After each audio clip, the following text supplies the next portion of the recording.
time wouldn't permit us to go or mention them one after the other.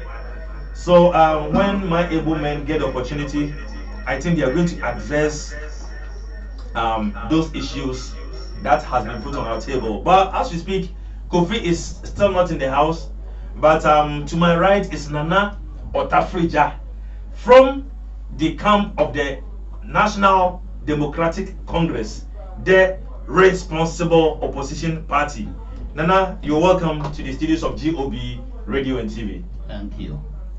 And to my left is the man who has been chosen by the President of the Republic of Ghana to represent him here in the studios of GOB today, and to make sure that he do justice to all the allegations that has been leveled against the Speaker of Parliament and his ministers. Is here, and he's in the person of Mr. Isaac Barnier. Mr. Barnier, you're welcome. Thank you, General. I think time is fast spent, and therefore let's get the ball rolling. I think these topics are very, very good. So, with your permission, I would like to move that the 2 minutes is cancelled today, but only it can be cancelled with your permission. But if you insist that I should give you the 2 minutes, whom am I to say no to you? So, gentlemen, should I give you the 2 minutes, or we should go ahead because the topics deserve to be discussed? Nana? Let's go ahead because we've already spent over 30 minutes. Nana, may I solicit for your... Yeah, let's go ahead. Okay, if that is the case, I know you able men are just ready. You can't just wait. So, in order for us to have more time to discuss these important issues about Ghana, may I give you, since Kofi is not here, I think you guys are going to have the opportunity, 10 good minutes each to talk about issues in Africa and in anywhere you want to go, because there are a lot of issues talking about Morgan Tsvangirai not to be given a hero status, US ready to talk, have a dialogue as to how reforms can transpire. I don't know whether they want to take over that country as well or whatever. You have the opportunity to talk about it. And then Ramaphosa have also been sworn as the president of the Republic of South Africa. And then High Court declares Miguna deported illegal. I don't know what you want to talk about it. And now let me give you 10 good minutes to talk about these foreign issues. But I, by the powers vested in me, have the chance or the not to ask you questions when the need arises. And now let's hear you. Okay, thank you, General. But let me acknowledge, Mama, your affiliation is a glorifying time. Yeah, Mama Charlotte, you are doing the watching. So we are saying good evening to you, and it makes you a lot. Okay, so Nana, let's hear from you. But let me say good evening to Isaac Asirifi, and then Elliot of MPP, yeah, Deputy General Secretary. I salute you, gentlemen. Isaac is NDC. Isaac is NDC. No, I'm talking about Elliot. Oh, okay. Elliot. You mentioned No, I said Isaac, but then I said Elliot. Okay. So, okay. So Nana, let's hear you. Thank you, General, for the opportunity given me. Okay. To air my views about these important topics. Okay. I will also extend my greetings to our viewers, listeners, and all those who are with us at this moment in time. Okay. As this program progresses. I do encourage all the time to spend time to listen to us and then contribute your quota to this program. And they can only do that by sending in their messages and then phoning when the phone lines are open on GOB Radio, GOB TV. Yeah. So I do encourage you to do as such. Okay. And this program can be broadcasted abroad or wherever. I'll also extend my greetings to all NDC members in and around the globe. That you are also listening to us. I think most NDC people are listening to us. Yeah. Because I last week I had some calls, members okay. in Reading here. NDC members. NDC members in Reading here. And do you have members in Reading? I'm telling you, asking me how we can organize ourselves in Reading. Okay. So I do. You now accept that there's no NDC group here. I have not. No, said I've always said that. No. The question was directed to me, not to you. Right. I'm just going to stand my authority on the show. Okay. He was asking me whether I have now come to realize that NDC have no branch here in Reading. So look at in general. They do have. Because if I'm to tell you how many NDC members that I know in Reading, they are uncountable, isn't it, Nana? Exactly. I'm not saying that they don't have members. So they started calling me. So in appropriate time, at appropriate time, I think we will organize ourselves and start shaking in Reading. Oh, is it? Shaking? Yeah, shaking ourselves in Reading. So you continue to listen to us and contribute to this program. I do welcome your contributions and everything that can make this program a success. Coming to the main topic, I think I will start from Mr. Zuma. Okay. I will start from Mr. Zuma. Okay. If you can recall, some few months ago, they passed a vote of no confidence on him. Okay. But when the parliamentarians voted, it went into his favor. Okay. And there wasn't any problem with him. And ever since that time, there has been numerous calls for him to resign. I think last week or so, last 2 weeks, we discussed about that. Okay. That other people are calling him to resign and all those things. But it's about 2 weeks ago. About 2 weeks ago, yeah. When the vote of no confidence was scheduled on the 23rd of this month. Yes. But it took a new turn.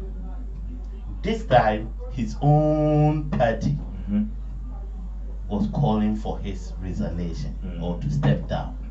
That is a new development that came in. And I will recommend him. I think these South African countries, the way they are practicing their democracy, I think is quite appreciable. Okay. If we can make reference to Zimbabwe, okay, they have come to realization that we don't use guns and weapons. We don't share bloods to air our views in terms of politics. Okay. Zimbabweans went through the same process of removing their president, Mugabe. And the most interesting thing is it's always coming from their own parties. Okay. That is the most interesting aspect in it. You see, and in fact, they listen to the call. They heed to the call that they should step down. The same thing has happened at South Africa. Okay. And I do commend Mr. Zuma. I listened to his speech, and what touched me most was his submission that he doesn't want any blood to be shed, and that which should be attached to his name. He doesn't want his party to be disunited because of him. Okay. You see, all these two submissions that he made were very, very important. That speaks about a patriotic citizen. Okay. Somebody who is not selfish, who is not power drunk, who thinks about his people. And I think other countries, other African countries should emulate. Including Ghana. Including Ghana is part of African countries. You see, should emulate this kind of leadership or patriotism, that we think about our people before ourselves. Okay. That is what is happening. That is why I'm so happy about it.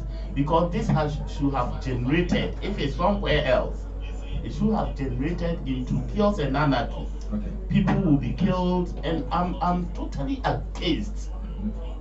I've always state that I seriously, no matter where it comes from, killing people because people dying because of someone wanting to be president or to come to power. I'm seriously against that. So the position that Mr. Zuma took was in line with somebody who thinks about his people, not about himself.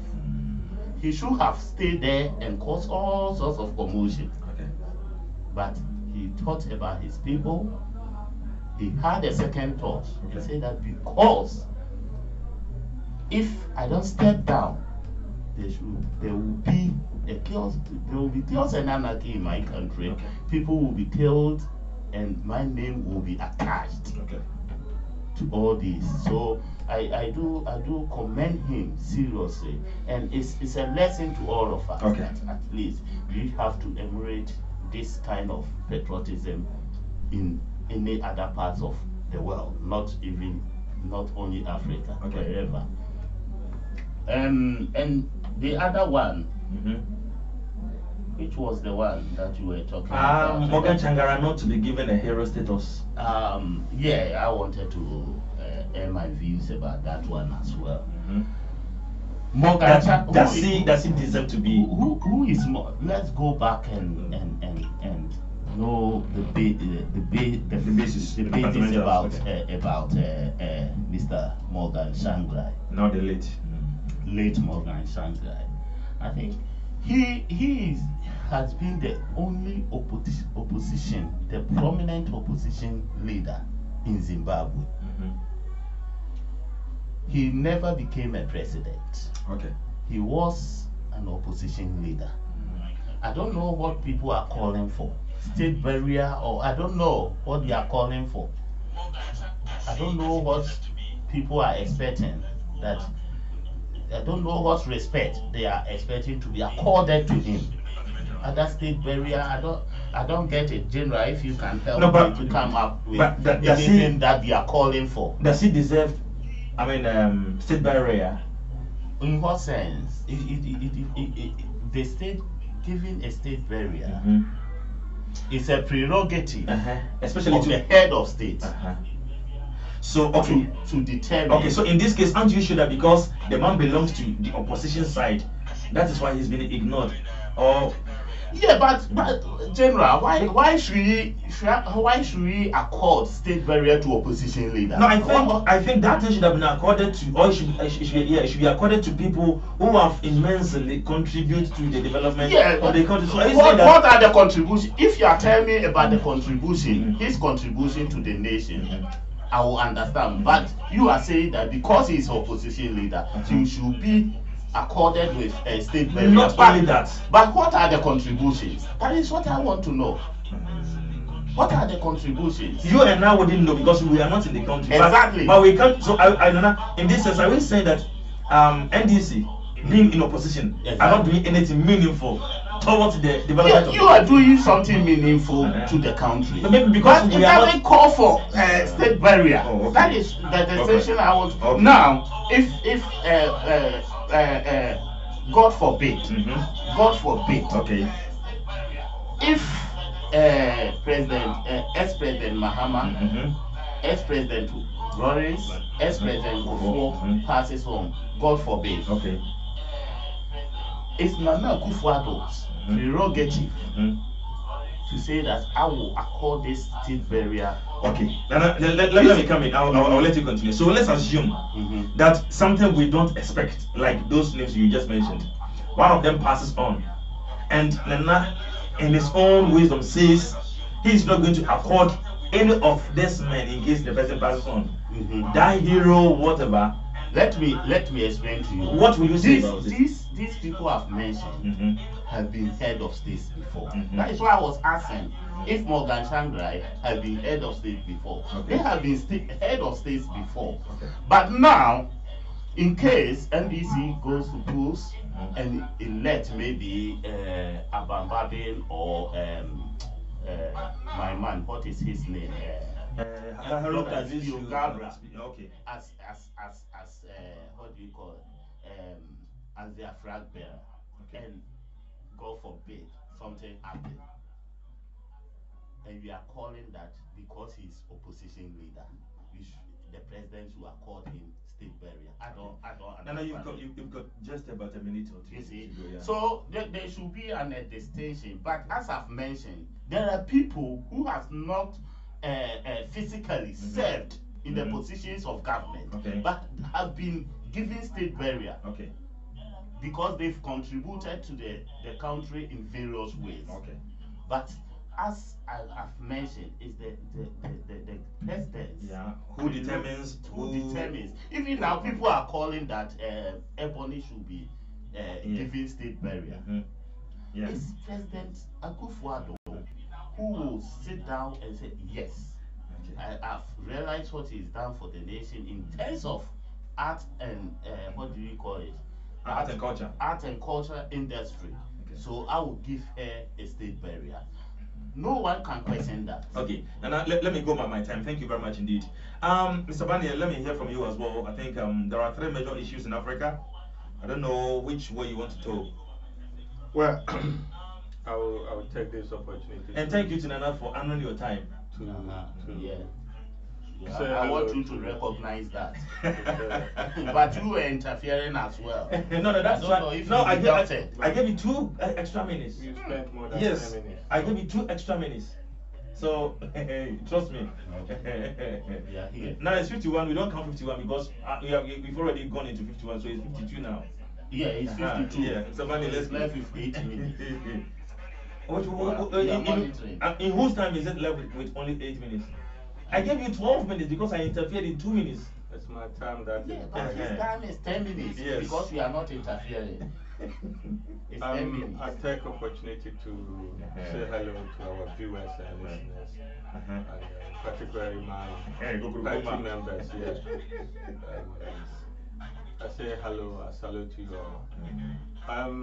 In terms of the international affairs, I will start from where my brother concluded his comments about giving Morgan Tsvangirai state barrier. Why is the president of Zimbabwe saying that I will not give him state barrier? Why is that? Probably within the heart of his heart, he knows that he deserves state barrier, because no one has made official request that give this man state barrier for you to respond that I'm not giving him state barrier. For me, that is what makes politics dirty. They give so many people state barrier, so many people, like Ebony.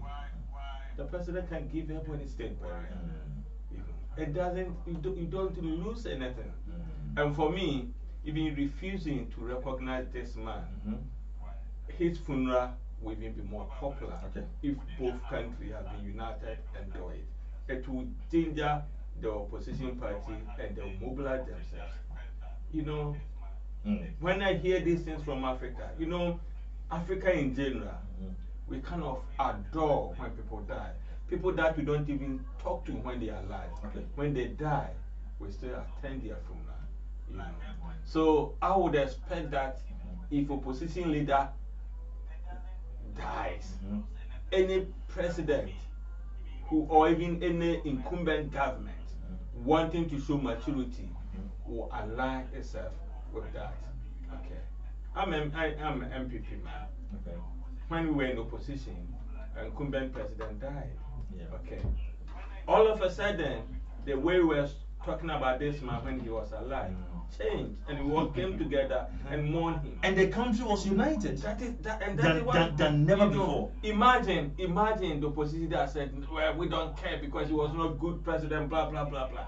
you know, would have even been more unpopular at that time. And so for me, it's not showing political maturity. Okay, if there are floating voters in Zimbabwe trying to respect opposition leader who has passed away, you are not talking about somebody who is coming to overthrow you. He's gone. You know, giving him that respect, you can even win 1 or 2 votes from the same opposition party that this man, you know, belongs to.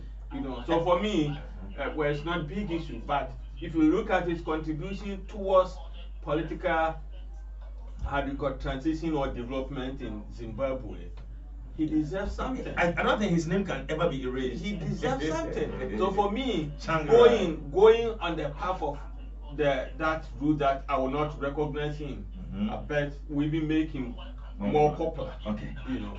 So that is what I will say about that. Going back to South Africa, I would disagree with my brother. I cannot commend President Zuma for Stepping down. Why? Because he was going to be impeached anyway. You know. So all what he's done is that he doesn't want to be knocked down. So he decided to lie down. Okay. Maybe it could have been the other way around of your thoughts. Not just my thoughts. if listen, my brother said it. If the opposition initiates it, you are more likely that your party fellows will support you and you use your majority to stand it.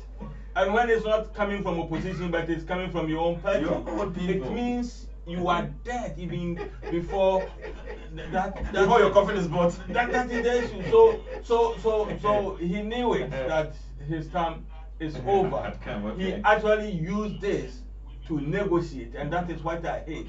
People are giving to step down and they negotiate that, okay, if I step down, don't do this, don't do that. I hate that. I would have wait they impeach him and give him the necessary punishment he deserves. Because when we are talking about it like that, this way, we only start from the stepping down. We don't go back and look at the circumstances, you know, that led to people even thinking of initiating the process to impeach him. So must he be investigated? Because charges were leveled against him. That made him. He was even found guilty in high court. So it's not like people preferring charges against him. He has actually been found guilty of some. But you know, African constitutions have drawn it in such a way that even if they are found guilty, more often it is only the international court that can punish him, but not the local, you know, court and those things. So, but for me, the big issue is that as people, leaders, they should all learn lessons from this. Okay. Because now that Nana Akufo-Addo is in power, more likely and these MPP people will defend him and support him. Okay. But you should appreciate that there's a limitation, that the same people who are singing hallelujah, hallelujah for you, Hosanna for you, it will come to a point that they will say that enough is enough, and they will start singing crucify. Crucify. Okay. So that is what I will say on that. Okay. I will go to Kenya. You know, when people have power and they don't know what to use the power for. You know, the last time when we were talking about this thing, I was not in support of this man calling himself people's president and all those things. You know. Is it Odinga? Yeah, Raila Odinga. President Odinga. Calling himself people's president. No. Except that I sympathize with him, the situation that he finds himself in. Okay. But he did not really do well, and the path that he's going, I don't support. But because of political atmosphere and the president also fearing that he cannot touch Odinga, because what Odinga is wanting now is kind of political instability in Kenya, and you know, international communities come in and they do whatever they can do. So cleverly, the president decided not to touch him, but went for innocent judge or lawyer who sworn him, you know, and say you are deporting him. It was very disproportionate. Okay. It's very, very disproportionate. It's just like your husband or your wife is, in friendship with somebody and you don't, for whatever reason, you believe it's not good friendship, so you don't approve it. Speak to your son, speak to your husband, speak to your wife. That's for A, B, C, D reasons. I don't support this friendship relationship that you are having with this person or that person. Okay. If you're able to convince them, they stop. You don't go to that person's house and say, I don't want to see you with my son or my daughter or my husband or whatever. Okay. That is not your right to do that. Okay. So I was expecting, I was expecting the president to leave this poor lawyer, alone and deal with Odinga if he so wishes, But he went overboard and said, I'm deporting you, and because you have Canadian passport, and I'm taking the Kenyan passport for you. If someone has dual citizenship and is approved, why do you think you can just seize one and say I'm deporting you to the other? People believe that they have so much power that they can do whatever they want. And when you go to court and such judgment or decision is made, and the court orders you that give him the passport and let him come back, and you comply, you look stupid, because people see you as president that you have power over everybody. And this judge, I'm not even sure that he's known in Kenya, is ordering you, and he will comply. That's why it is always better that you do the right thing to avoid, people admonishing you. I know I have 3 minutes, but I'll bank it. 2. Even if it is 2, I'll bank it because if you have finished, you finish. Exactly. If you haven't finished, you can go ahead. I'm banking. I'm not allowed to make savings. No. You have to. You have to promote good practice, and savings lead to investment, and investment brings the development and growth. No, but the whole thing is, if you are within a midst of friends or whatever, and you are eating, and you are full up, you just wash your hand. Dry your hand, and then you sit what I'm saying, my brother was supposed to talk for 10 minutes, but when the 10 minutes was up and he had not finished, you gave him extra minutes. And what I'm saying is that I have 10 minutes. You guys interfere. I am even in charge. So okay, you take my time. If you will not let me save it, you take it. It's even a minute left, so don't worry about it. Okay, so now let me also acknowledge Frank Agosi Ejam of Topical Radio, Topical Sports in Germany, Hamburg, to be precise. Kwesi is doing the watching, as well as Emia Kodo Martin is also watching far away from Ghana. So let me say good evening to you all, my good friends. Nana, let's come back home.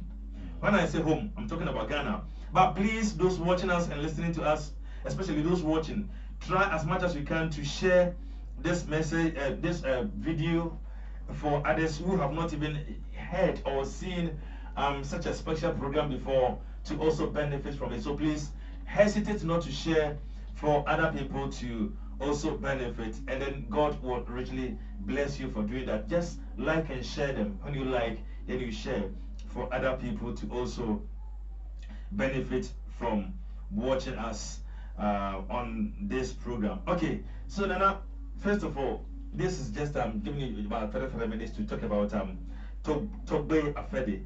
I don't know whether it is within his legitimate right for a chief to pass comments commending presidents on political issues. One will say yes, because he is the president of the National House of Chiefs, and therefore any good move has to be supported and seconded. So he is right. Others might have another thought that, oh, after all, if you have your thought, just keep it within yourself, because within your area there are people who doesn't belong to that faction and might disagree with you. So let me hear from you now. Must chiefs get involved in such issues, especially when it becomes political when the minority are saying this and the majority are also on the other side? Well, looking at and let us look at chiefs in politics in general. yeah, if he go back a bit to look Togbe Afede, I think this is not the first time he has come out with talking about Nana Akufo-Addo. Okay. Everyone knows that he is ardent support of MPP or Nana Akufo-Addo. This is not the first time. On many occasions he has he has declared his support for Nana Akufo-Addo even before 2016 elections. So this is not a new thing about him. But whatever declared support for Nana Akufo-Addo. Exactly, yes. Or maybe you don't follow. Togbe Afede, he declared his support for Nana Akufo-Addo. If you can go back and check. He said voter reading is now a virgin woman who is looking for good husband. General. So if I go over, So what is the interpretation of that? NDC is in power. You are saying now a voter region is looking for what? No, I said voter reading is a virgin woman who is looking for a good husband. But there was a president, there was a husband. No. Why no? As a chief, and looking for General. good thing for your people. If you say that this is a virgin woman and deserves a good husband, what is wrong with that? Let us put it in this context. Is that admitting that let me put President Mama wasn't a good husband? Okay, let me also put it. Let me also put it in another context. Let's assume that you are going out with a lady. And the lady's mother comes out to say, look for Nana. In fact, I admire you better than. But this example is different from what Togbe said. What makes it different? Okay, so was Mama going out with Mama was the president. General. No, going out. What I'm saying is so my own from various. No, even if you suspect, yeah, I don't suspect. But if you say you openly came out, he openly declared his support for Nana Akufo-Addo. Okay, that's fine. In various occasions and various platforms. It means he has good eyes to see. But whatever dimension, did you hear what he said? I don't you know what care he about okay. that. Whatever dimension that you take this his statement from, either he supports Nana Akufo-Addo or whatever. This appointment, I think various organizations, various a lot of people have given their views. I don't think this is purely political thought. Okay. You see, whatever the situation may be, it's not a purely political thought. Like if maybe Asantehene says that, oh, your free SHS is a very good initiative. It's not a political thought. Okay. It's something that has happened and he is giving his views. And he's commending. No, as far as they are not allowed to take active part in politics, doesn't mean that they can't air their views when things are going on. Even I have a video here where Nana Akufo-Addo visited Asantehene Otumfuo. Yes. Otumfuo was saying a whole lot of things that you were my friend, you have been my lawyer. When we went for an EZA, we went to an EZA in UK. We were together and we've been together for a long time. And I'm telling you, you're my personal lawyer. People doesn't know. Exactly. Over 40 years. And people were saying that I hate you, and you agreed. You listening to people that I hate you, and Otumfuo was advising him and said, I gave the same advice to Mahama. And I'm giving the same advice. It's not a political talk. Okay. You see, so I will not subject Togbe Afede in this particular contest as a political talk. He has the right. Everyone in Ghana has the right to air. Ex-President Mahama can say, oh, Martin, a lot of people from various walks of life have given their consent, their assent to Mr. Amidus. But I don't think you mentioned something that he is national House of Chiefs President. Exactly. He was not talking. He was. If you look at what he was saying, he was not talking on behalf of his position, on behalf of chiefs in Ghana. It was his own personal view that he was expressing. So I don't see that as a typical political thought. But if you go to history, it's good that you Togbe Afede is ardent supporter for Nana Akufo. So you've come back to yeah, that's one you can't erase it. You can't deny that. That is a fact that everyone knows. Okay, can you please? This one I won't subject him. Thank you very much indeed, Mr. Banier. Is it because the man has good spectacles? Oh. No, well, sometimes I don't know why some people struggle to call spade a spade. You know, I wanted my brother to say what he said in the middle and forget about the beginning where he was trying to say. But you need to give a history, the word background of. I'm not even sure people will even describe me as ardent MPP supporter.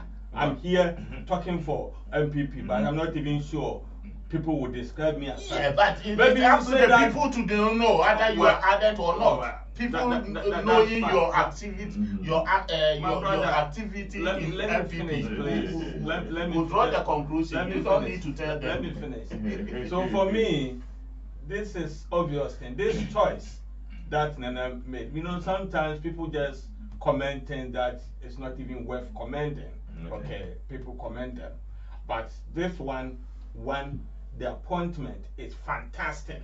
So it is right that he's commending. Are you sure it's fantastic? Two, the issue of him being a chief, saying that you've made the right thing. It's just like a chief also saying that our rules are not good. And it's not even coming from an ordinary chief. It's not about, I'm not talking about whether it is ordinary or not. If a chief says that we need road, our road is bad, would you say that that chief is also doing politics?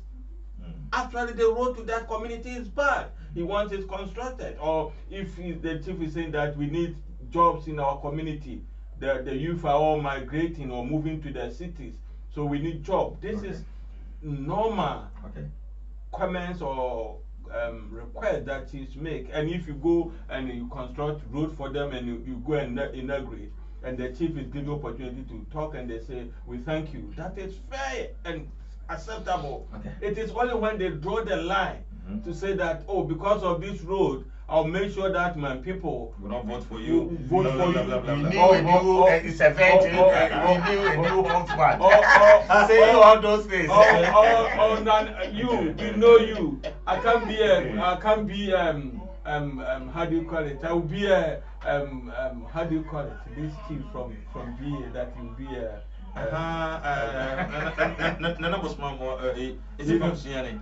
Yeah, I think from the same thing. It's the same thing. You know, and so for me, if you go to that level, clearly, even the one that you are making those comments about, they don't feel comfortable because they know that actually you've crossed the line. You know? But saying that this is good appointment or a chief coming out to say that Nana, you have to do something about the security situation in the country, I wouldn't want to go and look at that person's background and say that, oh, you've always supported or against us. So we have to look at the substance of what he said. Not the personality. What he said is a fact, you know, and it's not even laced with any political side. If you had gone further to say that if you keep doing this, we will vote for you or you be in power for long, then one can read meanings into that. But saying that this appointment is good and you leave it there, you cannot be,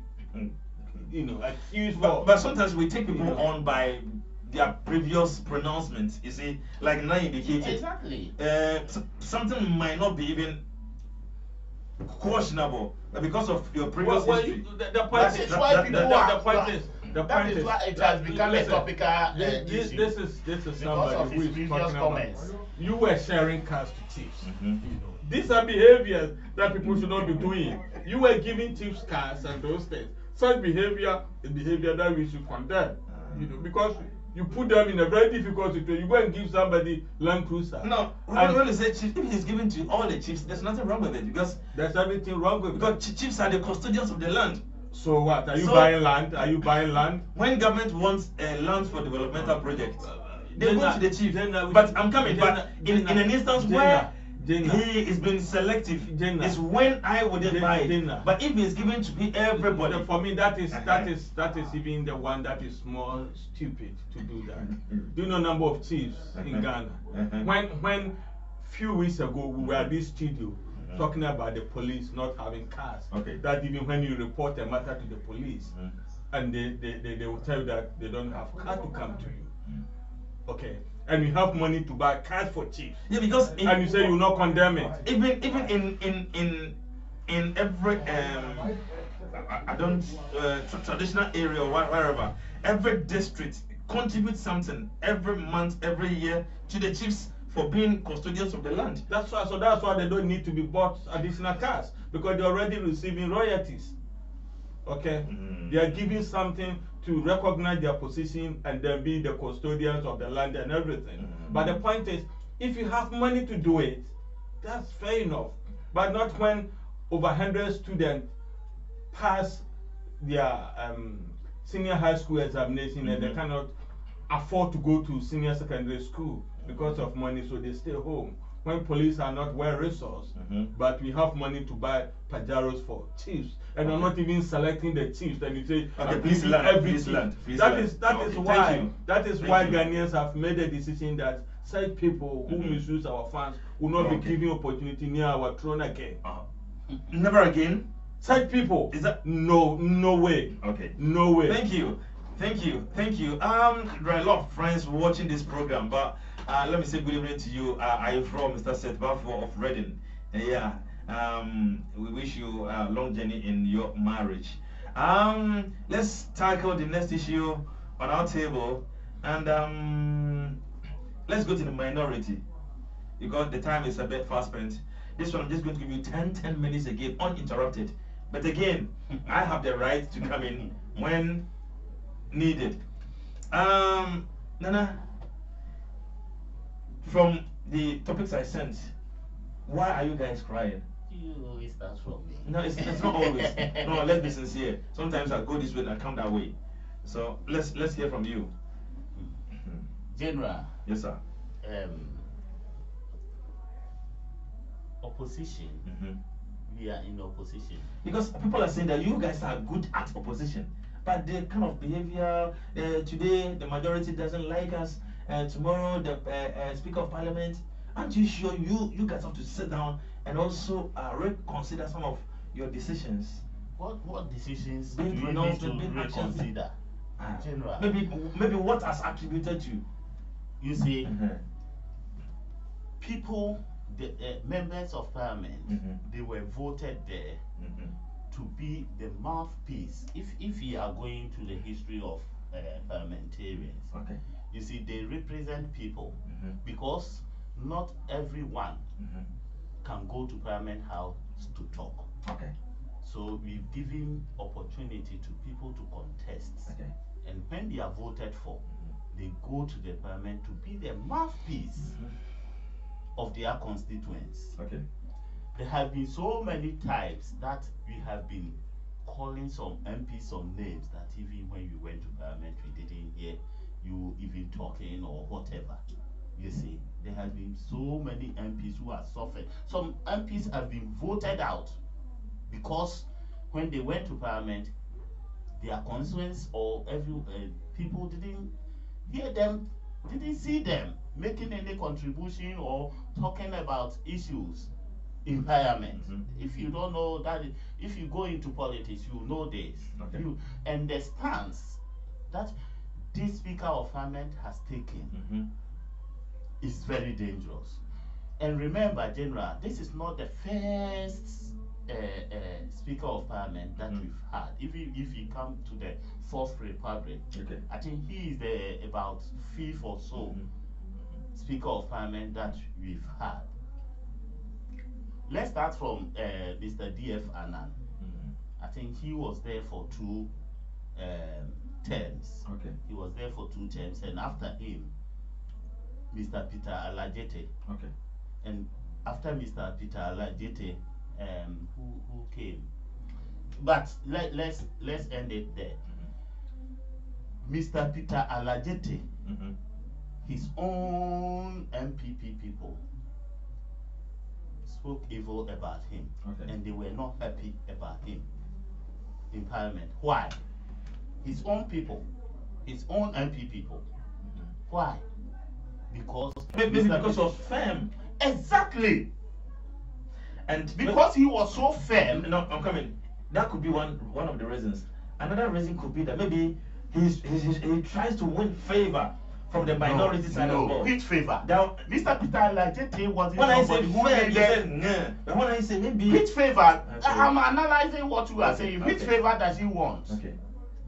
He has got the favor to be a Speaker of Parliament. Which favor again that he want from opposition? He doesn't need any favor from opposition. Okay. He doesn't lose anything.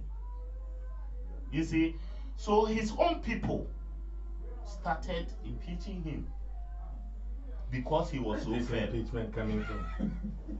That is what I'm saying. You were trying. That is what we were talking about. Okay. That is what you guys were talking about. That you don't want him there. Okay. You see, and they couldn't come out to state even one reason why they don't want him there. Okay. But the only reason is that he was firm, he wasn't biased, he stood in the middle. Is that what to discharge his duty diligently? Is that what the majority said? That is from the minority side. That is what they couldn't come out to table a single issue why they don't want him there. Ask my brother there. What did Mr. Peter Alajete did that they were not happy with? So what has this man done? I'm coming. Because of time. So I'm coming. I don't want you to get to a point where you give me some more time. Yeah. I want you to okay. So that you are giving a genesis. A genesis so that And you to know where Revelation. we are coming from. Genesis to Revelation. Okay. You will know where we are coming from. Mr. Francis Annan, because he was so firm, he was so fair, nobody, both opposition and incumbent, How do you reconcile this? One was fair and firm, and his party people wanted him out. Another one too was fair and firm. Because we knew what we were doing. It's different parties altogether. That is the boundary. It's different because you people don't want fairness. Oh, okay.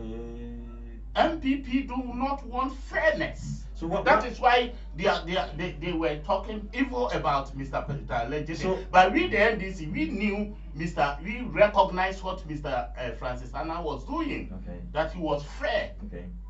He was standing in between, in the middle. He wasn't looking at left or right. He was doing his job diligently. Mr. Peter Alajete was doing the same thing, and you people were not happy when you were in power. Now it's Mr. Maikwe, Professor Maikwe. Why are you jumping to a job? What did you? He did not allow us even move any. When? But when? When the fourth saga came out and we tried to set bipartisan committee, he opposed it. If you don't know issues about that fourth saga, the only issue that came out for Mr. Do Ajaho.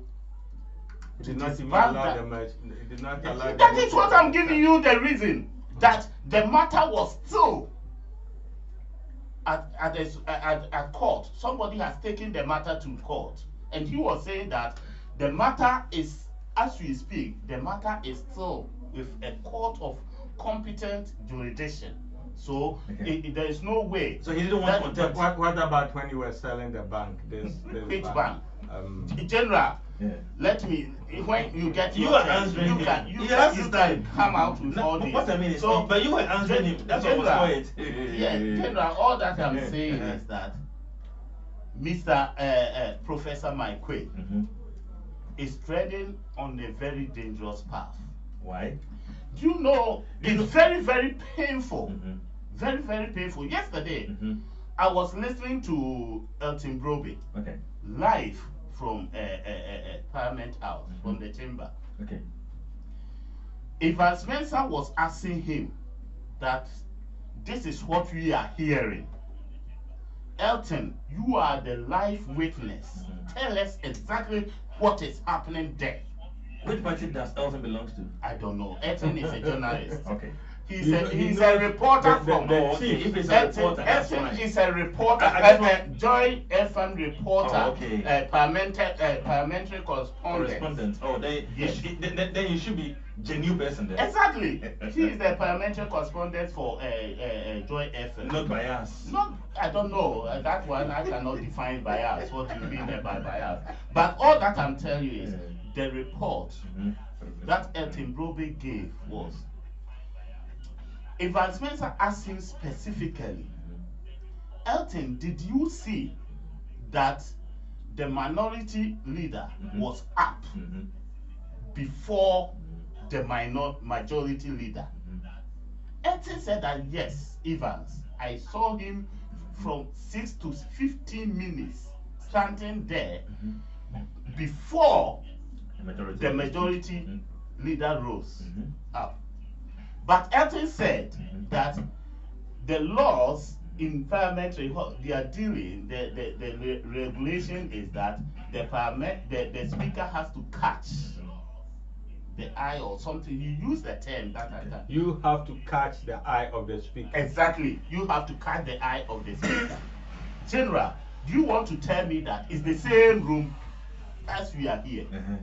The parliament room is like this room. It's not a cubicle. We are not in cubicles. Now what you say is the same room It's just like here. It's open like space. here. It's I'm like talking here. about open. It's open space. Listen, it's an open. That is why the speaker is up there. It's So exactly. you can see everywhere. It's open space. They are not in cubicles. Okay.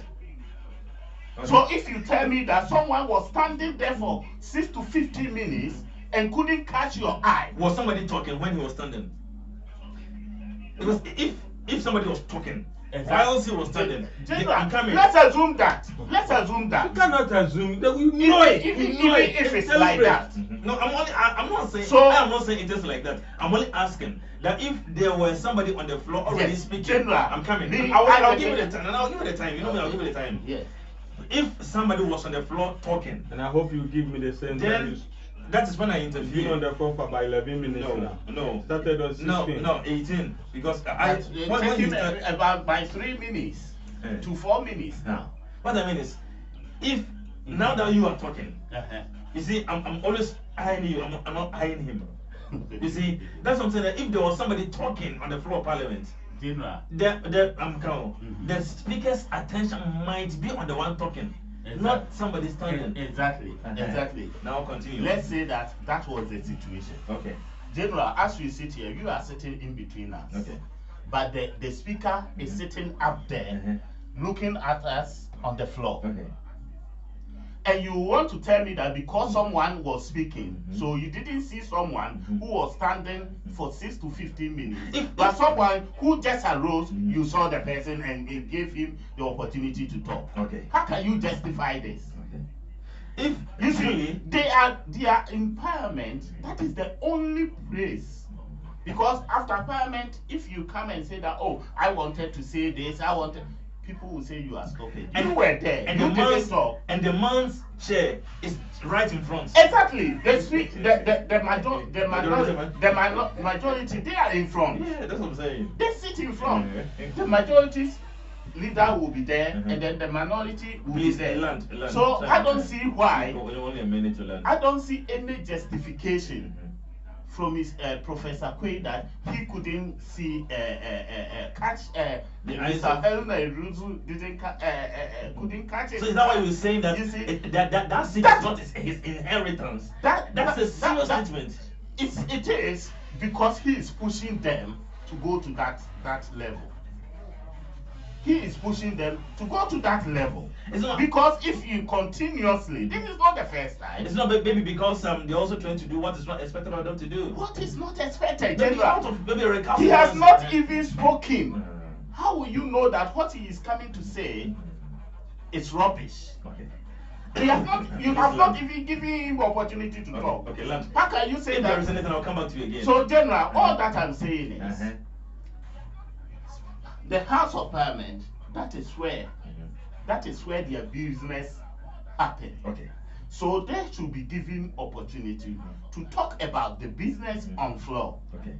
And if you refuse them the opportunity to talk, where else can they go? Thank you, Nana. Thank you. Mr. Bania, let me hear from you. Why are you always denying NDC that is pushing them? No. If you ask this question, somebody not knowing will think that is. That is how you have to explain. That is why you're here. But you, I may not know. People will believe that you are a host and you are genuine. No. And listen, I'm going by the reportage. So it is up to you to prove that is not the issue. Let me prove that. But you can't say I cannot ask that question. No, I'm not saying you can ask, but I was saying that somebody may believe that is actually the case. So now prove them wrong. Okay. Let me give background for people to appreciate what NDC.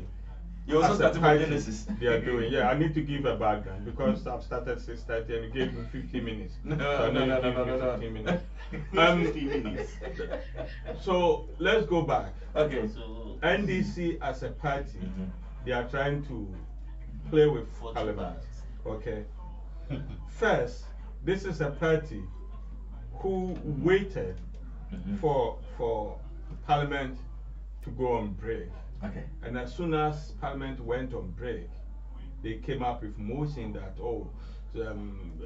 seat for cash, blah blah. Meanwhile, this issue came up. If you perhaps one that you were referring to, it was the same thing. The Parliament was in recess. Why they call Parliament?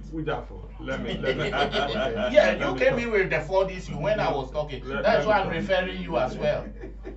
Parliament was in recess while they called. They were called. You'll be doing our listeners good. Yes, what you did. So you were not doing them good. Okay. So that was good. Parliament was in session. They waited for about a month. As soon as they went home, they requested for Parliament to be called under certificate of emergency. Okay. You know what they were expecting? They were expecting the speaker to say that, oh, this issue has been ongoing, why didn't you call? Or wait, this is not emergency issue. Wait, when Parliament comes back, then we deal with it. Then they use it against him that we wanted it at the emergency situation. You did not do that. So even when the speaker gave them that respect and called the Parliament, recall Parliament, they are right. record them under certificate of emergency, even if it's your right and somebody gives you that right, you have to appreciate that person has acknowledged your right and has given it to you. Okay. When the Parliament sat, okay, and we're dealing with that motion, the same speaker told them that the way their motion came, it did not follow the parliamentary procedures. It's wrong. Go and ratify, go and do it the right way and bring it. He gave them 2 hours. They went for 2 hours and did not even utter a dot. They came with the same thing. They just wanted this speaker to say that you are disrespecting me, so I'm throwing your motion away. So, so this same speaker that they want respect from, when he gave them 2 hours, go and do the necessary corrections and come back with it. They went, but they decided not to do the corrections. They came back with the same 40 motion. Because they said they wanted 48 hours, for which they were denied. 48 hours for what? For them to go through the you are talking about the report.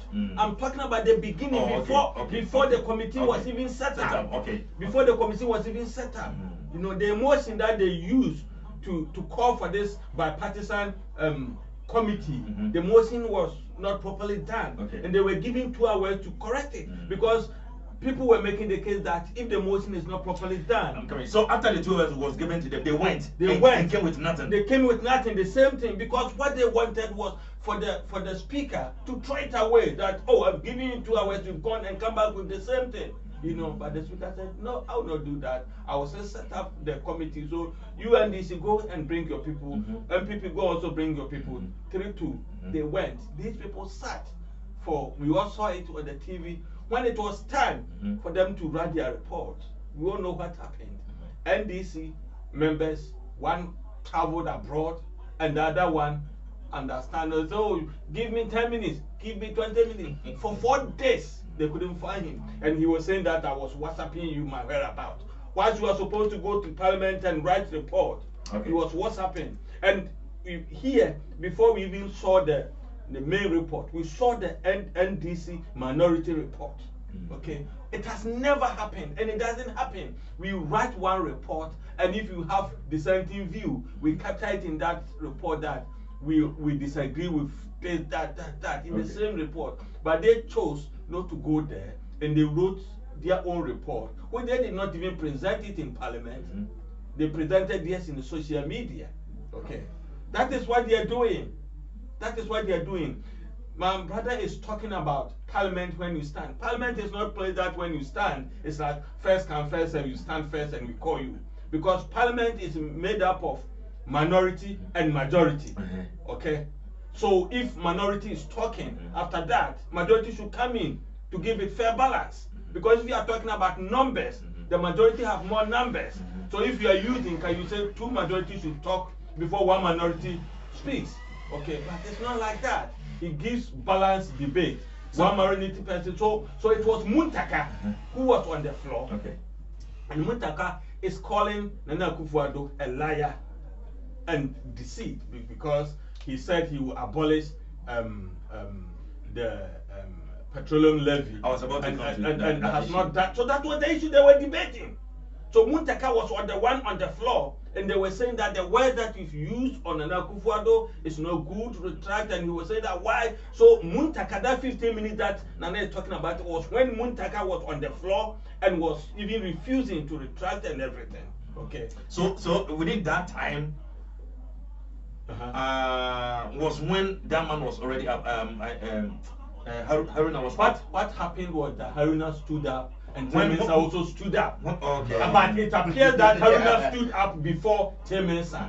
As to whether the speaker saw that it was Haruna who stood up first or not, I cannot say that. But if you are following parliamentary proceedings, you will see that the speaker strategically will call one minority, one majority. So if Muntaka is on the floor and is talking, it is obvious that when Muntaka finishes, it will be somebody from the majority. It will not go to Haruna again. Okay. That is not how it runs. For me, let's look at the substantive issue.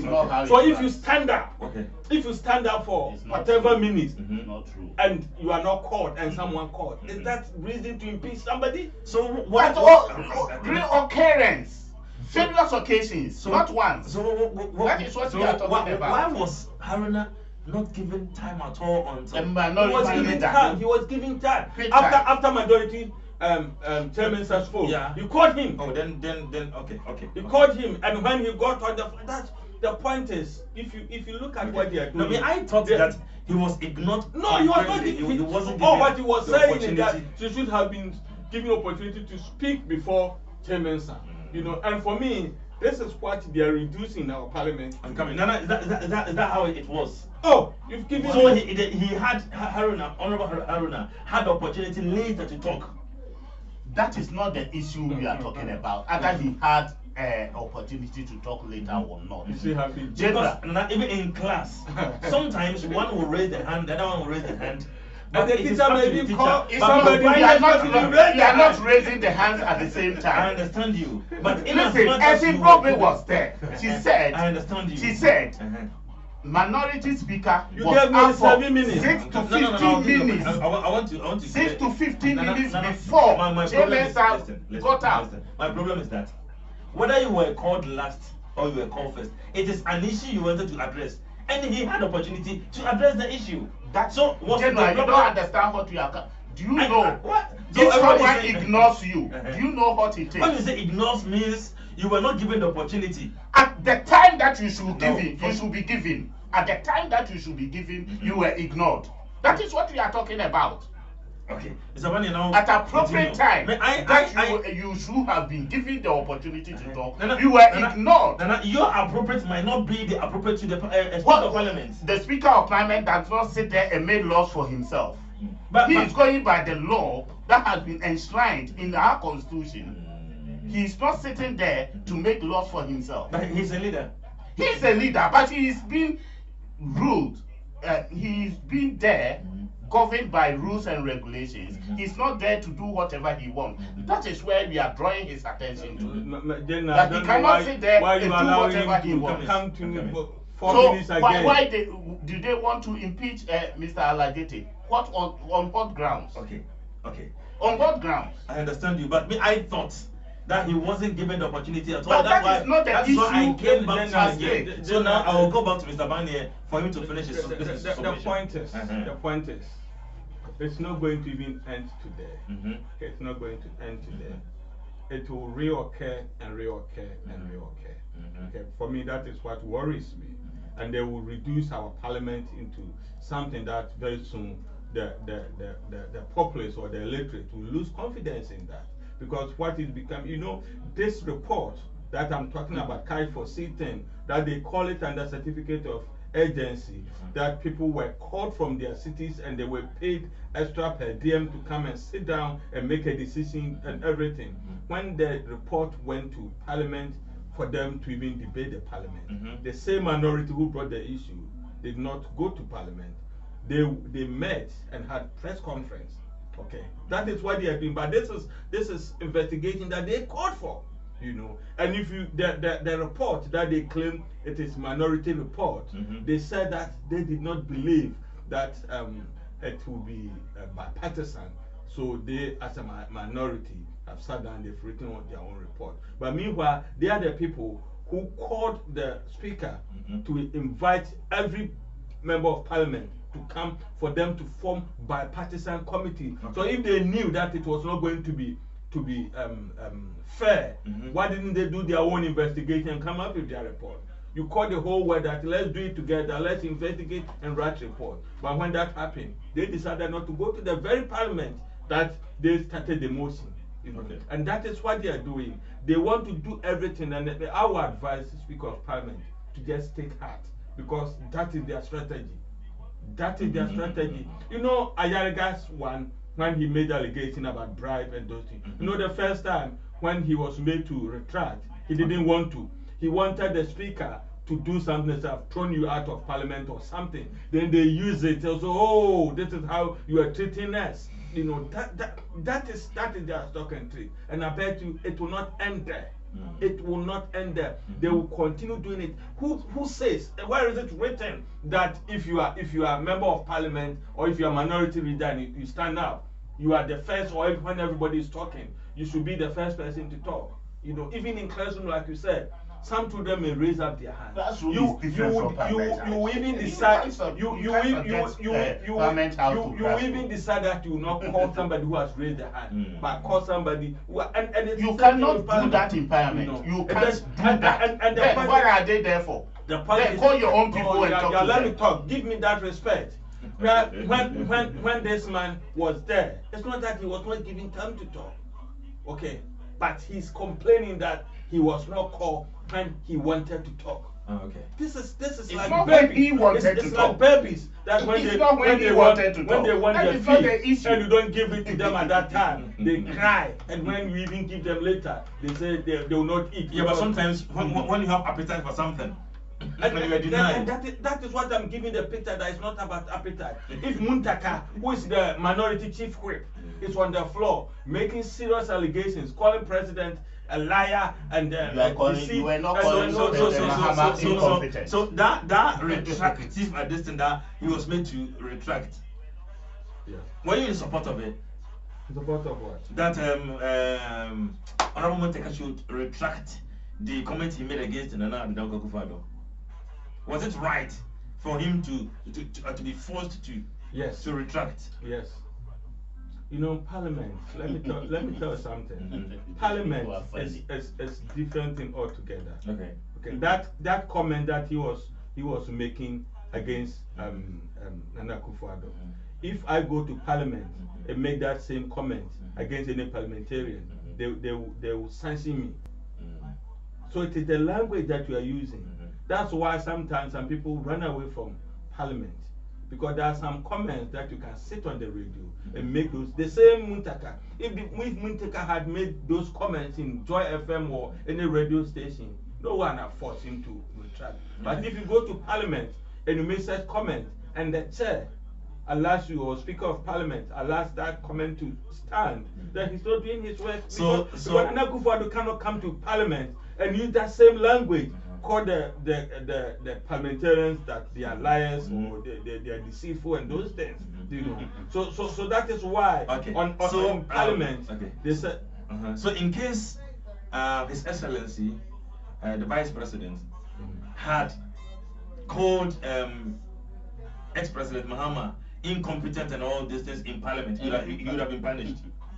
They would have forced him to retract that statement.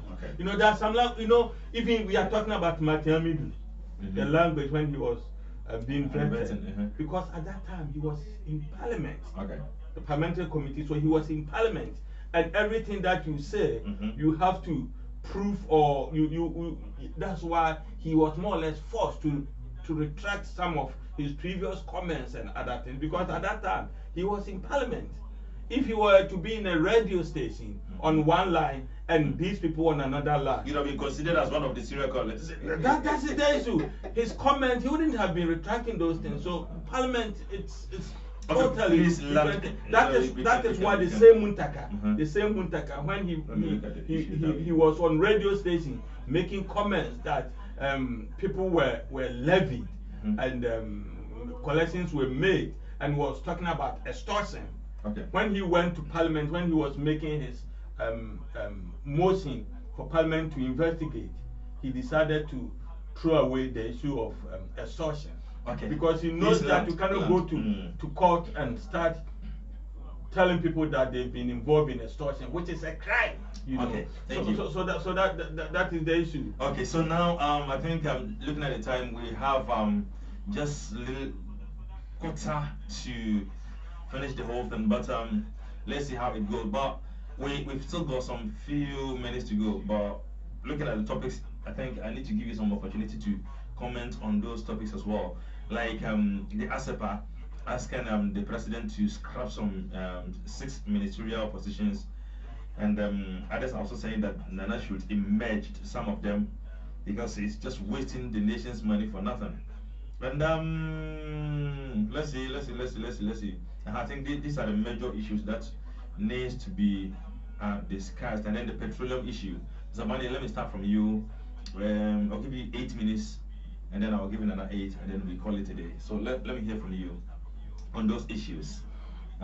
Why so many ministries? Are they all working? Some are saying that sometimes people make huge noise about so many ministries, many ministries. And I'm coming. Kofi Adams have also come out to say, oh, even the assessment Nana is doing with on his ministers is just business. There's no importance of even doing that. I wouldn't be surprised if Kofi Adams said that. But for me, the issue of so many ministries, I don't see why people are making these comments. Okay. If let me tell you something. Sometimes it's easy for everybody to toe the line. Let's put it in millions. Okay. If you have 90 million as your money in your bank, okay, and I have 110 million in my bank accounts. Yes, I have more than you, but people will put us in the same bracket because 90 and 110. Yes, 110 is more than 90, but there's no significant difference. People make it sound as if we're having 20 or 50 ministries, and if we increase it to 110, we're having 90. We are having 90 for God's sake, you know. And it's increased to 20. Yes, it's increment. You cannot run away from that. But people make it sound as if we've doubled the ministries or something. It's still quite a lot. It's still quite a lot. But for me, 90 and 110, those who were having 90 shouldn't be making huge noise as if 90 was okay. Why didn't you maintain it then? Sorry? You should have maintained the 90. Because we have different philosophy. We are not coming to do the same thing and expect different results. I've said it here. You cannot keep in the same thing and you want different results. Okay, if you do the same thing, you get the same result. That is fact of life. If you are doing the same thing, you get. So for me, I was expecting Ada Nana Akufo-Addo comes in and say, I don't need 90 ministries. I'm going to use 45. Okay, and then for me, he's doing something different from the status quo, or he doubles it.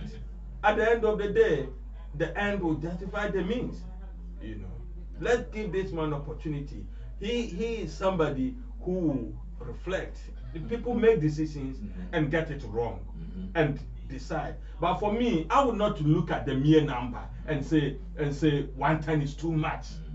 Because if I did not complain about 90, how can you justify that 90 was reasonable, but 110 is not? But 90 to 110, it's about 20 good minutes. How many percentage? How many percentage? I mean, 20%. Is it to 20? Yeah, it's about 90 to 80%. Sorry? Increased. Yeah, 20%. Yeah, but you make it sound as if you double the numbers, you know? But even 2% is quite a lot. Okay, we are coming there. So for me, I leave that to him. And when people are commenting, scrap this, combine this, it's so expensive and those things. I've done statistics. I know. Listen, I've done statistics, and you know what people do. And Akufo-Addo can use even 15 ministries, but the administrative structure that you put in place will be more than even having 110. Okay, he can decide to have one minister and one deputy, but appoint whatever liaison and people, so many people, like Mama was doing. People don't know that people who work as presidential staffers, they draw money as deputy ministers. Oh. Yes. How can you justify that? How can I justify that? I'm not the one justifying it. That is a fact. That is a fact. Prove it. Oh, if you even go to if you go to Asempa FM, Kojo Duasare has confirmed that as a presidential staffer, his entitlement is similar to deputy ministers. The money that they are on is there. There are some of the presidential staffers, their salaries are like actual ministers also. Wow. The presidential advisors and all those things. That's why I tell Ghanaians that sometimes we make too much noise, because somebody can put few ministries and appoint presidential staffers doing the same thing that somebody in the name of deputy minister doing but it's at the office of the president as presidential staffer and drawing the same money. So I want people to come up with how many facts. presidential staffers Nana Akufo-Addo have? I don't know, but I know there were 700. I know there are 700 people in your town. I'm also telling you, Nana Akufo-Addo has got 800. All right, that's the issue. So for me, I wouldn't be making those comments because people don't even bring figures and anything, and they just said, oh, this is that. So that is the first point. The second one, and I'm so happy that Nana is reviewing it, and based upon the information that he will get, if he wants to reduce it or if he needs to reduce it, he will reduce it based upon concrete information and upon proper reflection. But people are saying this thing should have been done secretly, not to make it a national issue. Nana is assessing his ministers. Nana is assessing his ministers. That should have been done secretly. Why should it be secret? That's what other people are saying. That is the issue. People criticize them. It's like you have your children. You want to rebuke them, you want to assess your children. Then you go and then you announce it, and then you sit maybe in the town center assessing your children. That's what people are saying. Doing the time slots. What I'm saying is, those who want to criticize you, if you do it secretly, I know others who will say that these people are paid with our money, taxpayers' money. So if you're assessing them, we should know, and we should even know the modalities, how many minutes you are giving them, what were the questions, and so that's why it will come about. What I respect is that at the end of the day, he is the president. He didn't even need to tell us that I'm assessing them and just making decisions. But he has chosen that he will let Ghanaians know that those that I will fire or those that I will keep or fire them based upon information that I will get. Other than that, we've all been here when this health ministry people were looting money and they set the medical stores into Okay, fire. please, The minister who was in charge and was investigating was changed and up to date. No one has given us reason why Seriete was changed from the health ministry when he was investigating this. Okay, thank you. The main issue that I want to talk about, and please give me some another few issue again. You know, we talk about the petroleum tax. Okay. And it saddens me that people are saying that it has been reduced 2%. 2% of what? It's never true that the reduction is 2%. Okay. The tax was 17.5%. This was brought in place by NDC. Okay. When we came to power, we said when we were campaigning, we said we will abolish it. In our first year, we decided to reduce it by 2.5%. So the 17.5%, we reduced it to 15. And the 15%, we've reduced it to 13. So it is the 15 that we've reduced it 2% further. But people are making it sound like it is the total petroleum cost that we've reduced it by 2%. So it's sounding like, I see, if petroleum is say 100 cedis, we are reducing it by 2%. If you look at the quantum, if you make the whole 15% 100%, then the 2% is about 18% reduction or 12% reduction.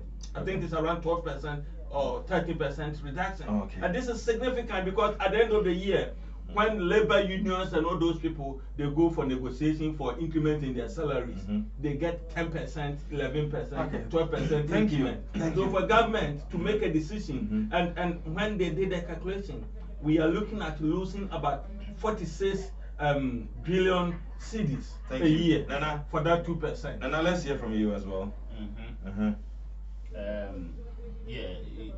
I will start from the Gargantuan ministers that Nana Akufo-Addo has.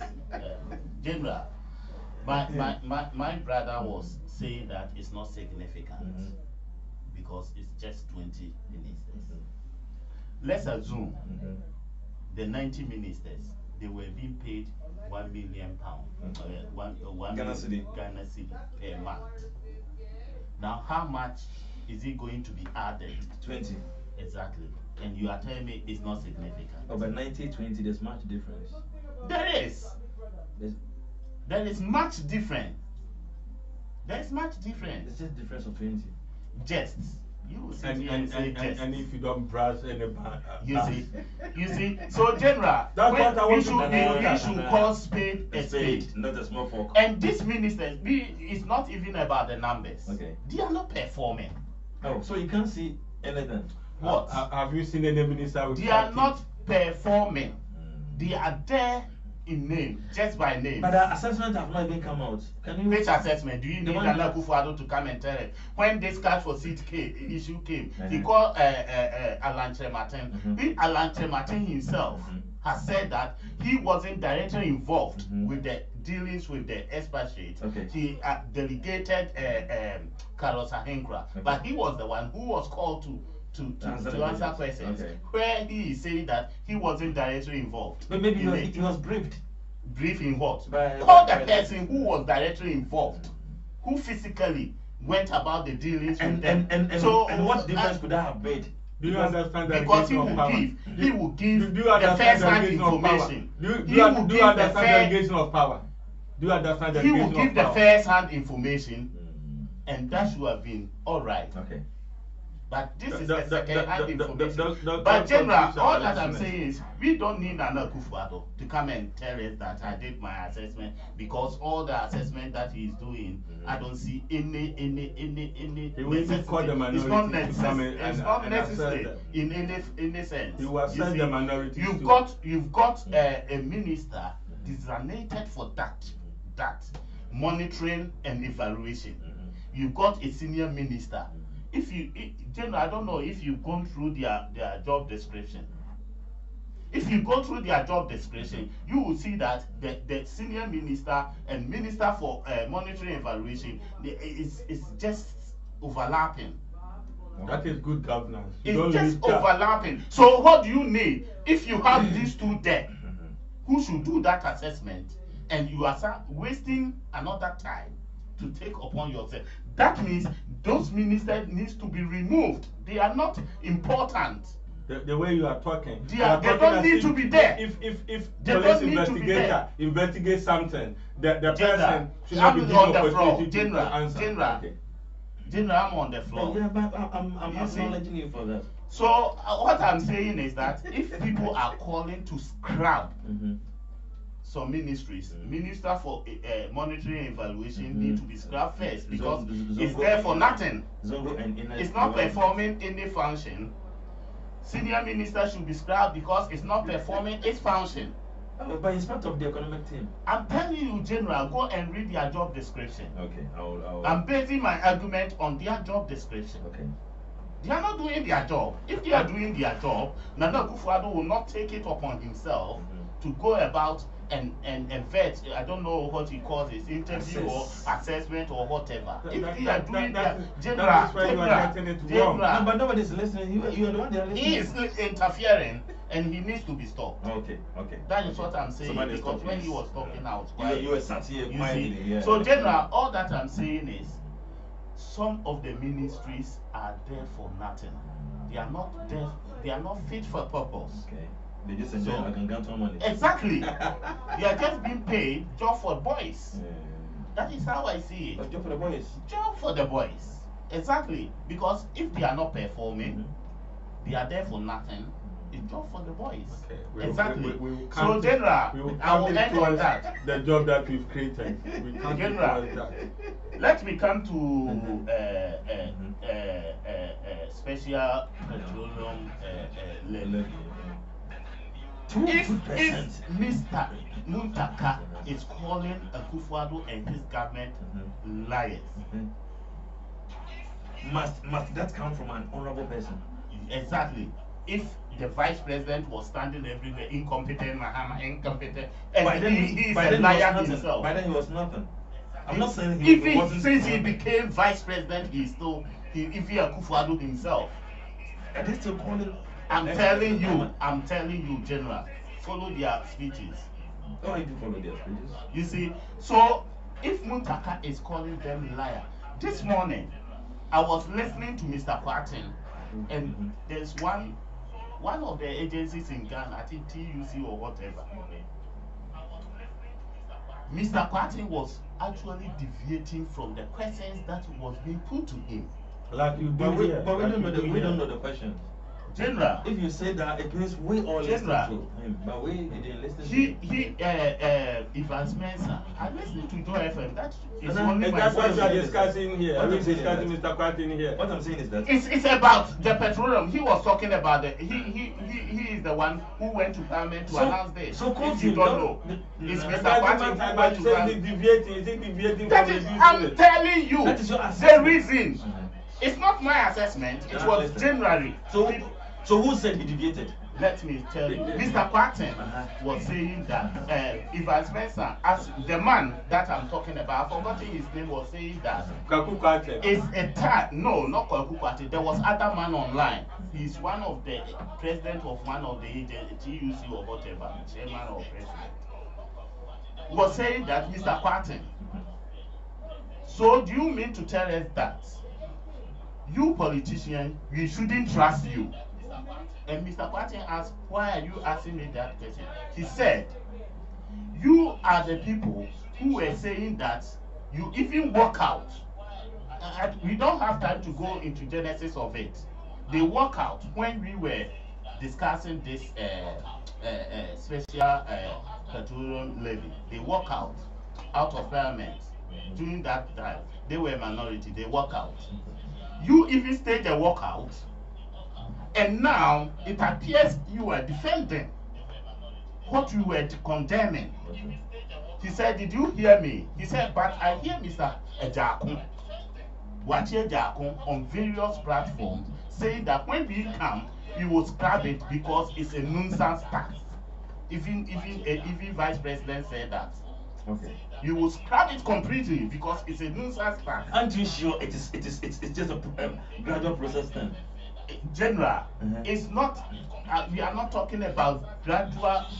Let me tell you, when we were in power, we said free SHS was a progressively. What were they saying? What were they saying? We said we would do it. Exactly. It. So now you are saying you scrap it. Why are you saying that you are progressive? We will scrap it. You are progressively scrapping it. You see, so how many years are they mandated to? We've been given 4 years. General, the way they proclaim this. No. Listen. If they had given a time frame, that one like they said their first when they come to power, they will scrap it. No, quiet. You now want to put it somewhere. Listen, like the president said that 50 factories whatever within last year that he couldn't achieve. That one you can talk about because he gave a specific time frame. But in this listen to me. I'm listening, Nana. So Mr. You want me to listen to you, but Mr. Martin said that it was his personal view. This thing it was his personal view. If we had all listened to all these conversations, but we all didn't listen to this conversation. So why would but I'm telling you the fact. But what he is saying, do you think where did he get the fact from? Do you agree to what I said? I don't agree with what he is saying. So do you want him to agree to what we are saying? It's none of my business. Because it's not only him I'm talking to. Is he saying that the petroleum levy was not 17.5% put in place by them? I didn't say that. I said you walk out when you were. No, we said that you don't believe what I said. I said you put a tax 17.5%. But have I said? So why saying that? But it's not only. It's not that only that issue that you talk about. You talk about various issues, and I'm saying most of them I don't agree with them. But what I'm telling you is that these people who did a walkout, they did a runner when we were approving the way Mr. Kwati was saying that they didn't start anywhere to say that this tax is a nuisance.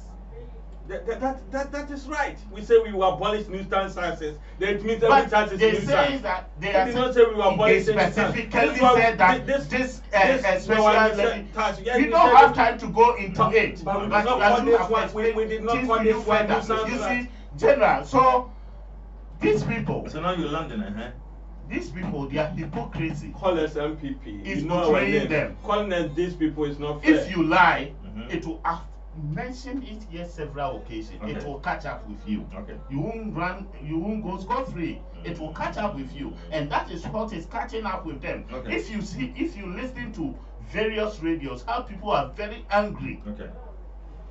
About their hypocritical attitude. Well, people can be angry about MPP. General, you won't believe it. You broke a road, and you are complaining that we've taken too much time. But now you are the people defending. You broke the road. We are not defending it. We are taking it off. We are reducing it. What you condemned? Yeah, that's why we are getting rid of it. This morning, Mr. Kwati was defending it. You are actually hypocrites. You put something in place. General, you justify why it should be there. What I'm telling you and the listeners is that their lies are catching up with them. That is why if you listen to most of Ghanaians, they are very, very angry with this. That they are lying to them, and everything that they mention in their campaign, even in their manifesto, they are going around it. But so all that I'm saying is that, General, these people need to be voted out as soon as possible. Before the 4-year ends, they should be out of office because we can't live with liars. So I can live with a murderer, but I cannot live with a liar. I can't. Let me ask because the murderer will kill me and I will go. But a liar who is killing you softly is very dangerous. Let me ask you one question, then I'll go to Mr. I'll ask him the same question, then we go. So if elections are to be held as we sit here, will MPP lose the election? Why not? Why? In 2 minutes. Because of lies and deceit. Explain. They said they were going to build 50 factories, whatever, for quoting the number. Not even one. Not even one. You said you built 200 factories in your first year. They You did not even agree on a site. Even one. One district, One factory. one dam, one village, one dam. The This vice big president- liar. What's that big? What? Big liar, Bawumia, liar, said that it's rainy season. And we agree with that. The rainy I'm season, sure it's unfair for him to come. which is unfair. Yeah, He big was liar. calling Mahama Mhm. incompetent. Even I'm not associating him to that, but he is a perpetual liar. That is what we've seen from him. He's a perpetual liar. They learn from their leaders. You see, That's why they they call couldn't them even, baby as at to now, sell it. the dry season has gone, Mhm. they couldn't do even a single one. Okay. Why are they not liars and deceits? Okay. Why are they not liars and deceits? So- Answer me. so- And not only that, if we have time, I can enumerate a lot of them Okay. for you. Okay. A lot. Thank you. A lot of them. Thank you very for much, you. Adinana. Thank you. So, Mr. Banye, if elections are to be held as we sit here, who would have won and why? Well, I'll come to that question. But my brother, I'm going by my time, so please. Yeah, Mhm. is talking as if Ghanaians are stupid. Okay, Ghanaians are not happy because of the way. The answer that I'm giving you now, I'm starting from back to front. Okay. Mhm. After I finish talking, you see who the Ghanaians will vote for. But be mindful of time because Yeah. we are dealing with time. Ghanaians are upset about the tax that NDC put in place. They want us to get rid of those taxes. Don't forget that Ghanaians are aware who put those nuisance tax and cruel tax, and they tax everything, including condoms. Okay, this is Were not they new about business. to, or They tax condoms. They taxed it, and then they later took it off. They taxed it. Even your money at the bank, savings, they tax savings. Okay, they tax everything. They were just about to tax the air that we breathe in. Okay, that Ghanaians felt that enough is enough, and they got rid of. So I can understand Ghanaians' frustration. Yes, you can call us liars, but no one can call us corrupt. Okay, and the Ghanaians know We you. all go together. They know. That's why when we put this, Ghanaians were not happy that we've taken so much time to deal with their corrupt issues. Oh, is it? You know it. When people were saying that, oh, it has taken too much time. No, I thought that maybe it's one of those noise. You know. So if Ghanaians, listen, when Ghanaians were voting, they knew they were voting for 4 years. Okay, they just voted about a year and 3 months ago. Okay, and the way Ghanaians spoke, and after the results, the way Ghanaians jubilated. Okay, Ghanaians knew what they've chosen. Yeah, Okay, disappointed except that they want us to get rid of everything that your party put in place. The wicked and those things. The tax component that you are talking about was put in place by NDC, and they justified it. Okay, let me tell you something. But you are Now, justifying even it now, they are saying that when petroleum prices were down, they needed money. Sometimes Ghanaians we must look at things holistically. If we are buying a barrel of crude from the international market at 30,000 per barrel, and now it is 66. When it was 30, Ghanaians were buying liter of petrol at 14 Ghana cedis. It has doubled, more than doubled, from 30 to 66. But the price has not doubled from 14 to 28. The price is around 22, you see. And this 17% that we've reduced to 13 now, if we were to calculate the whole 17%, petrol will be selling around 26. So all these figures, my question is it going to reflect in the pocket of the poor Ghanaians? How? What do you mean? Is it going to reflect in the You're pocket? talking about reduction. Now from 17 to 13 now. Okay. Is it having a significant feelings in the pocket of Ghanaians? The example that you are giving me is like when you are shot by somebody, okay, and a doctor tried to save your life, taking the bullet, stop you from breathing, and you are hungry, and you tell the doctor that, doctor, what you are doing, is it going to fill my belly? I'm still hungry. Yes, you are hungry, but if the doctor does not stop the bleeding, you will die. The way NDC was taking us, we were going to die. Okay, we were going to die. That I do understand so you. Now, so gradually you are putting things in place. That's right. It's like I'm coming. It's like you're hungry, then they'll give you 2 slices of maybe yam. Then later they'll bring maybe some. Is that how you are doing? That is what we are doing. But maybe the person might not have appetite for. And all the why can't you do it once and for all? All the promises that we made. We made all those promises in the context of mandate for the 4 year. So all promises. No one. I'm not sure anyone thought that everything that we said we will do it in 1 year. So are Ghanaians going to see the districts and the factories within your 4 years? Yeah, 4 year mandate, they will see that. That's why we are working hard on that. Okay, why a Ghanaian? I'm coming. Why a Ghanaian might not be hopeful is the fact that the president promised the 50 and it couldn't come in his first year.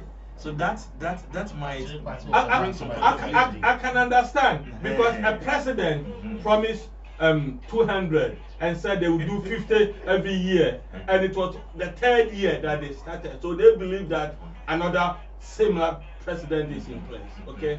But we will prove to Ghanaians that. But you are gradually getting there because we've only spent 1 year. Okay, we spent 1 year. My problem is that is the same. If the president by 1 year that you promised things. But the president has not even if you are unable to perform like you fail to perform, then you're saying that we you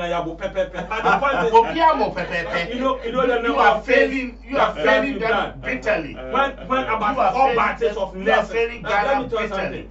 NDC, what they were doing was cosmetics.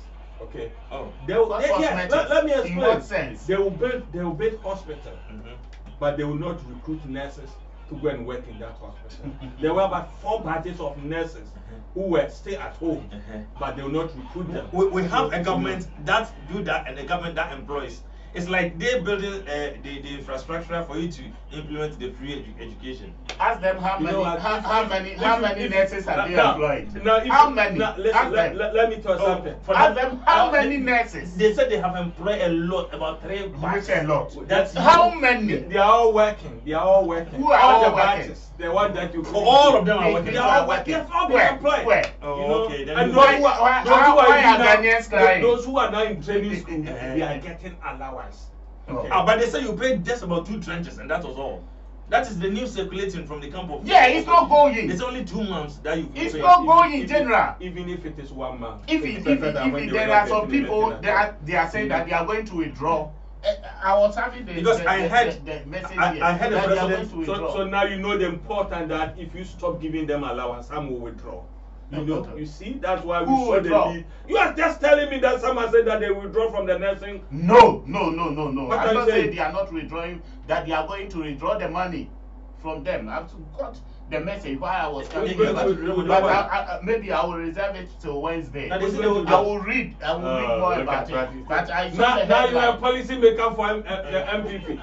You see, so General, they are failing Ghanaians bitterly when they talk about employment, they are not able to justify. Well, now you are here. Now that you are not able to justify. Now I give you 30 seconds for the 8 years that you were in power. How many people did you employ? A lot. How many? We did employ a lot. You see, he cannot even mention a figure, but he will want me to mention a figure. Because now you are in power and you are saying that. Listen. A great minister came out to say that you've employed 700 and something thousand. Oh, Okujato said they've employed 1.5. Okujato. 1.5. Where? At where? What? Urefi. But we did employment, didn't we? Okay, so we did employ so I'm coming. Nana, so in totality, how many workers were you able to employ before you left office? NDC. We employ about 5 million. It says about. Listen. It will be more than that. Listen. Not less than 5 million. In economics. Not less than how many million? 5 million. In economics, we call something depression. During their time, what was going on was that people who were even in employment before the coming of anything, you know, they're doing so for 4 years. People lost their jobs. Okay. And so how is the Dumso now? Dumso now is far better than how they left it. Because I understand they put structures in place for you to just come and implement it. You know, when we were in opposition, we made this argument. You know, it's just like you have 3 cars and you don't have money to buy petrol. So, you know, none of the cars will run. So we were saying that if you have 3 cars and you don't have money to buy petrol to use them, you don't go and buy the 4th car. So why won't you credit them for getting the 4th car or the 4th car for you to just come and buy fuel into the car? No, that is what we've been saying. Dr. And when they are buying the car, himself it's not because they believe that. Confirm that the Dumso I'm on the front. No, we're finished. It's not about the issue of Dumso has been resolved before they came to power. Even himself, you know the Marity, you know Togo, all what they were buying was for the purpose of getting their Togo. It wasn't that they wanted to think about Ghanaians. So when you came, what have you done about it? Even you sent people to go and investigate, and the same company paid your hotel bills. You see what will come out sponsored of it. your hotel bill. The same company. You see what will come out of but it. But Hamidu should start from there. That's fine. He should start from there. And finish with Kwamina Donko. Exactly. We don't care. But Hamidu should start from. It's so sad that the people who have brought the nation on his knees are the ones saying that, oh, come and do this, come and do that. You know, there was this man. There was this man. You know, what he was doing was that it's like kokone. They go here, they destroy things, then they come and stand here and complain. You put a tax in place, and now you are complaining that. We are not complaining. We are telling you to fulfill your promise. That's what we are telling you. Because we are all Ghanaians. And we have 4 years. We are all Ghanaians. And you have right to put you on your toes. Yes, you're giving us 4 years to fulfill our promises. But you said you stab it within, as soon as you come, you will stab it. That That is what you said. So when we come to power, we will stab it. As soon as you come, you will stab it. You are not going to stay there for this nuisance tax to exist. That is what you said. This is not one of the nuisance taxes. We've cancelled all of them. The Kaya taxes and all those taxes. We've abolished all of them. That's why Kaya is crying that you promised to build houses for them. We will build it. We will build it. Outside. We will build it. We'll build it when we hold your neck and get all the stolen monies. That is what we will use. So don't worry, all the stolen monies will come, and we will build it for them. Okay. And you going back from Alfred Opin and the rest. Going back to your question. So if you today, no, the question I'm not even quite sure today. Who and who will be contesting? Who and who? Contesting who like how? Nana Akufo-Addo and who? NDC and or CJJ or Spielgabra or who? This party is now in disarray. So who? Now JJ is saying that he wants boxing with Mama. After that fight, then we will decide. They don't have a candidate. Do they even have somebody to compete? So that question now today. Today they cannot bring a nomination today. Because we don't have candidates, it's well agreed. So we don't have candidates now. So we wouldn't even have any contest. We would go on the poll. But people will vote for NDC. People will vote for NDC and leave NPP. That is what we are talking about. We are talking about NPP and NDC. The seat that you have in Parliament now, you see the shock. You will see the shock. Take the market on the wall. That's market on the wall. You will see the shock. Some of them will even not go again. Some of them will not even go again. So Nana, are you going to increase your parliamentarians in the parliament in the next elections? Or? Massively. People have started calling. Massively. If people had their own way, they should have gone to Parliament House to remove those people they voted for. Okay, so then this song would be good for you in a political party. That funny song. Which one? Mommy said it, you didn't hear. So you told Ghanaians and Ghanaians ignored. Now they didn't listen. So I will let producer exactly play Mamishe. I'll let you finish up my man before it. Exactly. And this should be careful not to infuriate Ghanaians. Because the way, listen, the way these people misuse Mr. Pla and stole from Ghanaians. You know now. Who's Mr. Pla? They use who? NGC, yeah. The way they embezzled up. Now when you read auditors' report, all the reports, when you see, But they are still denying. Exactly. Why didn't you prosecute them? From that Why didn't you source. what source? Reasonable source. Credible source. They are still saying that it is not true. Who's saying this? And they are saying it is not true. Not NDC. People that they are accusing them of. And Those contractors and the rest, they are coming out to say that- prosecute that- them. that is They've what- come out to say that, that- take me to court today. That is where they are throwing dust into people's eye. Okay. Take If me a to court contractor, today. if a contractor brings their certificate, you pay them, the contractor goes away, and the same person uses that certificate and reclaim the money. You don't It is in understand. the contractor's name, but the contractor's You certificate. don't understand the Okay. processes I of would contracting understand. contractors. You But- don't. but- You don't. You don't. yeah. You don't Last time- have. You don't Last time understand the procurement you were defending processes. somebody that the additional don't- payment was interest. And You now, don't I'm understand not the procurement understanding processes. anything. That's why you are But saying that. Tinaminu is Even there as waiting one person for will you. not say that. When a certificate has been documented, Okay. has already documented, Okay. how can somebody use it? Okay, so now let's.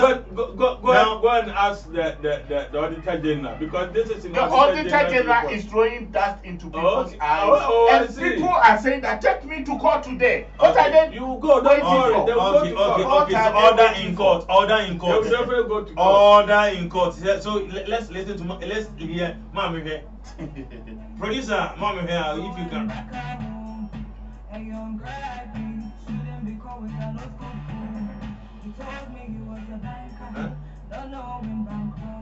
Yes, and this they told that they were for Ghanaians, not knowing that they were there to steal from us. Ah.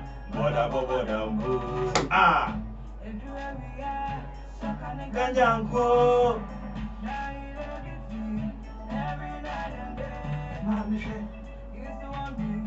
He used to warn me.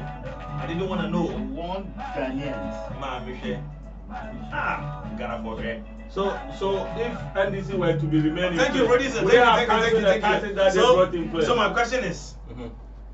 which of the political party will use this one? Is it NDC won Ghanaians and they didn't listen, or Ghanaians won NP won Ghanaians against NDC when they were voting President Muhammad Buhari? But you know it. No, You know, I'm only asking. MPP. which So is- who won who? Let me tell you. MPP won Ghanaians or NDC won Ghanaians? Let me answer you. MPP came to Please, power. I'll make it not very more than brief. 1 minute. No, else, but it will not even be 1 minute. Okay. MPP came into power in 2000. Okay? You come- And at that time, people were struggling to do business. After 8 years, banks were chasing people, come for loan, going to houses, Okay. come for loan, and the economy was really, really doing well. Okay. A lot of people who were in Europe went back home at that time. Okay. So everything was okay. And when NDC was complaining, they will come back. We were warning them, be careful, these people, they will take us back. And people did not listen. Can't afford it, They listen. gave them the power again. And in 8 years, we've come back to 2000 where Akufo took it. And now, and Akufo has started So from now scratch Ghana for again. you, Ghana You for know, me. Okay. and I know this time round, Ghanaian will not give them chance. Will not let you go near the throne. Thank you very much. No way. Let me hear. No way. We told Ghanaians. No way. We told Ghanaians that these people are liars. Uh-huh. They can just talk. They can't. They are liars and execute. they are incompetent, or they are competent. A liar is incompetent. It's good It won't that they come cannot into call play. us corrupt. Now, They know they cannot call us a corrupt. liar is a corrupt person. If you're a liar, you are still a corrupt person. Okay. If Yeah, a Ghanaians liar is still- a broad term. General, we told Ghanaians that these people are liars. They can't execute all that they are telling you. Okay. And now Ghanaians have realized. If you go to Ghanaians are market saying even if you do half if of what if you you are told in them, they'll be Trotro content. and whatever, you will hear people saying that we sold our color television to buy a black and white television. Now you That can is watch all it. that. But the people are taxes saying. that they wanted to Okay. remove, So- so those taxes. So our viewers and our cherished listeners, this is where we will bring today's or tonight's I'm program even to shocked a that successful NDC thinks that Ghanaians will give them power again. We- The way they've punished Ghanaians, embezzled their money, you even tax condom and you use the money to brand bars. We thank you bought, so you much bought fowls and for watching turkeys and all those and things. your And you contribution. say they've God flown willing, to Burkina. we shall come again on Wednesday. My gosh. God willing, we shall come your way on Wednesday for another edition. And when Nana Akufo-Addo was Mr. busy Barnier came promising, they to were sit saying in that for MVP. Ababa said they were Nana talking with Otafuja Ghanaians. came to sit in for NDC. And Ghanaians The right producer was another punish them, and they'll your punish host, them again. As usual, the general. God willing, we shall come your way again on Wednesday. Bye bye, and God bless you all. They'll punish them again. No two ways. You'll punish them again. And this time round, it will be proper You say punishment. them blow your own horn. So Mama didn't even want to make a single promise. Say, Ababa said.